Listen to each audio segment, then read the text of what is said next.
حاجیوں کا ایک قافلہ حج کے لیے نکلا، اس میں ایک غریب آدمی کو خدمت کے لیے انہوں نے رکھ لیا، اس کا نام برا تھا۔ برا شخص حاجیوں کے خدمت کے لیے نکلا تھا۔ اب غریب آدمی سیٹھوں کی خدمت کر رہا تھا، حج ہوا، ظاہر سی بات ہے امیروں کا جیسے حج ہوا غریب کا بھی حج ہو گیا۔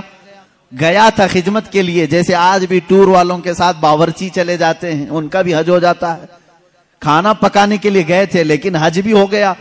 اب حج ہونے کے بعد مدینے آئے تو سارے سیٹھوں نے مل کر اس کا مذاق اڑایا، کہا برا تو طفیلی حج کر لیا، پیسے تو کچھ لگایا نہیں، ہماری خدمت کے لیے آیا اور حج ہو گیا، پتہ نہیں تیرا قبول ہوا بھی کہ نہیں ہوا۔ غریب کو تانا مت دو میرے عزیزو، اس کے دل پر یہ چوٹ لگی، دل پر بہت گہرا اثر ہوا۔ غریب ہوں، مالدار نہیں، لیکن حج تو کیا ہے نا۔ لیکن ان امیروں نے یہ کہا کہ تیرا حج قبول ہوا کہ نہیں ہوا، وہ رونے لگا اور روتے روتے بارگاہ رسول میں حاضر ہو گیا۔ رسول پاک صلی اللہ تعالی علیہ وسلم کی قبر اطہر کے پاس بیٹھا رہا اور روتے روتے ظہر ہو گئی۔ اس نے کہا آقا آپ کی امت کے ایک غریب کو لوگوں نے چھیڑا ہے، کیا آپ کا غریب بے سہارا بے کس بے یارو مددگار رہے گا؟ اس کے حج کے متعلق لوگ سوال کر رہے ہیں، پیسے والے سوال کر رہے ہیں۔ دنیا نے دیکھا قبر رسول صلی اللہ تعالی علیہ وسلم کے کنارے سے ایک چٹھی برآمد ہوئی جس پہ لکھا ہوا تھا برا بریء من النار وقبل الحج، برا جہنم سے آزاد ہے، اس کا حج قبول ہو چکا ہے۔ جو لوگ بیان کیے انہوں نے دیکھا، لیکن کسی کو یہ نہیں خبر کہ چٹھی آئی کہاں سے۔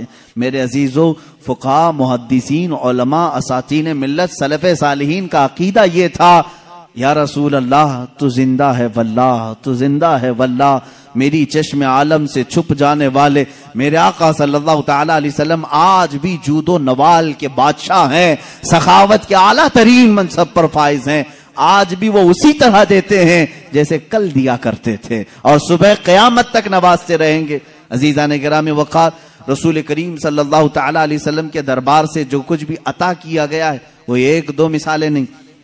حافظ الحدیث ہیں ابو حفص سمرقندی رحمہ اللہ، ایک مشہور عالم دین ہے، انہوں نے اپنی کتاب میں لکھا ہے کہ مکہ مکرمہ میں ایک شخص کے ساتھ ایسا معاملہ پیش آیا کہ اس شخص کے والد کا انتقال ہوا، والد کا، باپ کا انتقال ہوا، لیکن باپ کا جیسے انتقال ہوا اچانک اس کے گھر میں معاملہ یہ ہوا کہ اس کے باپ کا چہرہ بگڑ گیا تھا، جانور کی طرح ہو گیا تھا۔ اب میت کا چہرہ اگر بگڑ جائے، گدھے کی طرح دکھے، کتے کی طرح دکھنے لگے، کیا وہ دوسروں کو زیارت کروا سکے گا؟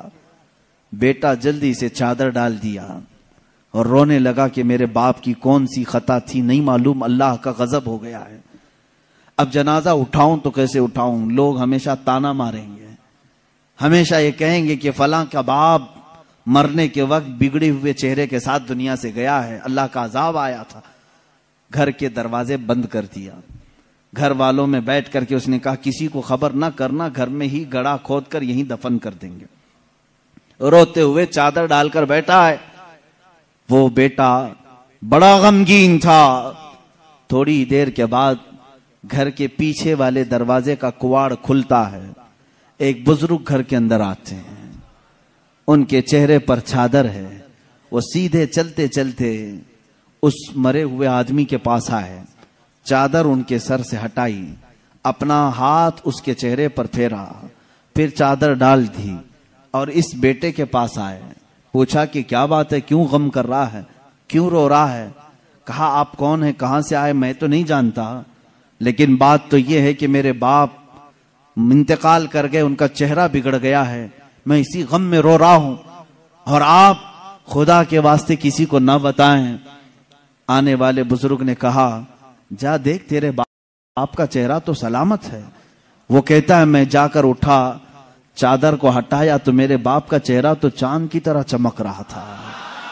ابھی میں اسی خوشی میں غم کے مارے پہلے رو رہا تھا، اب خوشی کے مارے آنسو آ گئے۔ اے اللہ تو نے میرے باپ کی عزت رکھی، میرے گھر کی عزت رکھی، میں ابھی اسی خوشی کے آنسوؤں میں تھا،